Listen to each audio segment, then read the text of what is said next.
Mengenal Cepuri Parangkusumo yang konon menjadi tempat Panembahan Senopati bertemu Kanjeng Ratu Kidul. Sejarah ritual di Pantai Parangkusumo berakar pada legenda Panembahan Senopati yang bertapa di sana dan bertemu dengan Kanjeng Ratu Kidul, menghasilkan upacara labuhan yang menjadi simbol rasa syukur dan permohonan keselamatan Keraton Yogyakarta kepada Ratu Kidul. Selain ritual keraton, terdapat pula ritual lain seperti upacara melasti bagi umat Hindu dan ziarah spiritual oleh masyarakat. 1. Legenda pertemuan Panembahan Senopati dan Kanjeng Ratu Kidul. Asal mula, Panembahan Senopati, pendiri kerajaan Mataram Islam, bertapa di Pantai Parangkusumo untuk memohon restu agar dapat menjadi penguasa Mataram. Pertemuan sakral. Selama bertapa, terjadi badai besar hingga air laut mendidih. Kanjeng Ratu Kidul kemudian menampakkan diri dan berjanji akan melindungi Panembahan Senopati dan keturunannya, dengan syarat mereka menjadi suami istri secara spiritual. Petilasan, pertemuan ini dianggap terjadi di sebuah batu di area yang sekarang dikenal sebagai Cepuri Parangkusumo.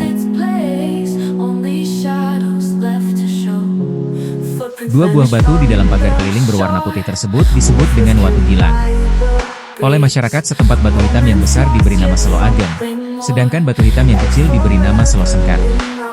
Selo Ageng adalah batu andesit berukuran 180 cm x 210 cm x 56 cm. Sedangkan Selo Sengkar adalah batu andesit berukuran 130 cm x 60 cm x 33 cm. Kedua batu tersebut konon pernah menjadi tempat duduk Panembahan Senopati dan tempat duduk Kanjeng Ratu Kidul. Cepuri Parangkusumo konon menjadi bukti jejak keberadaan Danang Sutawijaya atau Panembahan Senopati di Parangtritis, serta sejarah pendirian kerajaan Mataram Islam. Catatan sejarah asal-usul Cepuri Parangkusumo berawal dari petilasan Parangkusumo yang disebutkan dalam Babat Tanah Jawi dan Serat Kanda.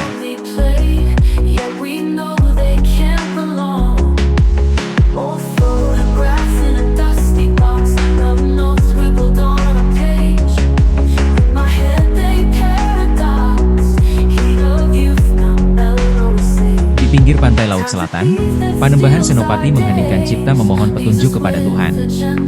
Tempat itulah yang kemudian dikenal sebagai Petilasan Parangkusumo, berwujud 2 gundukan batu di pinggir pantai yang kemudian dinamakan Selo Ageng dan Selo Sengkar. Masyarakat setempat meyakini, kedua gundukan batu itulah yang adalah salah satu penanda penting bagi kesepakatan atau kerjasama antara Senopati atau Raja-Raja Mataram dan Ratu Kidul dalam hal kelangsungan hidup Keraton Mataram.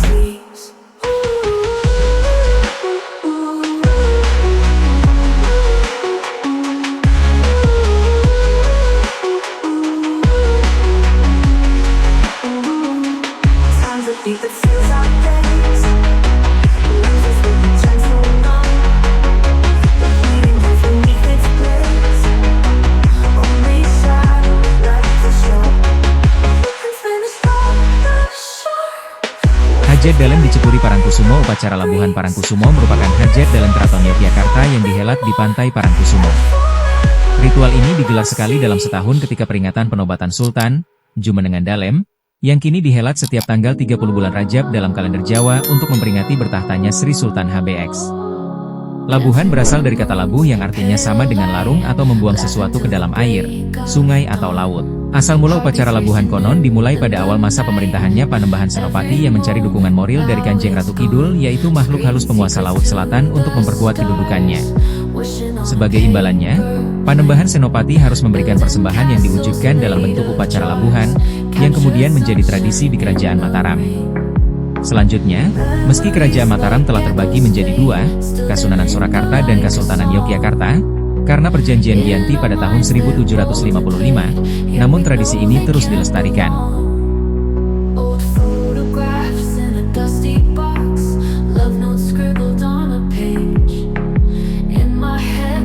Upacara Labuhan Parangkusumo kini menjadi ungkapan rasa syukur terhadap Tuhan Yang Maha Esa dan alam yang diinterpretasikan dalam wujud melarung sesaji di pantai selatan.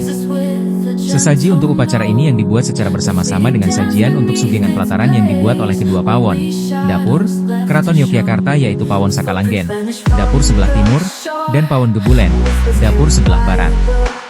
Sesaji tersebut terdiri dari sanggan, tukon pasar, pala gumantung, pala kependem, dan pala kasimpar. Selain itu, barang-barang yang akan dilarung pada saat labuhan adalah potongan kuku, kenaka, potongan rambut, rikma, beberapa potong pakaian bekas, dan benda bekas yang berwujud payung, songsong, milik Sri Sultan yang dikumpulkan selama 1 tahun. Ada pula sekar, yaitu sejumlah bunga yang telah layu dan kering, Dari bekas bunga sesaji pusaka-pusaka keraton yang dikumpulkan selama 1 tahun dan sejumlah barang yang sebagian besar terdiri dari kain.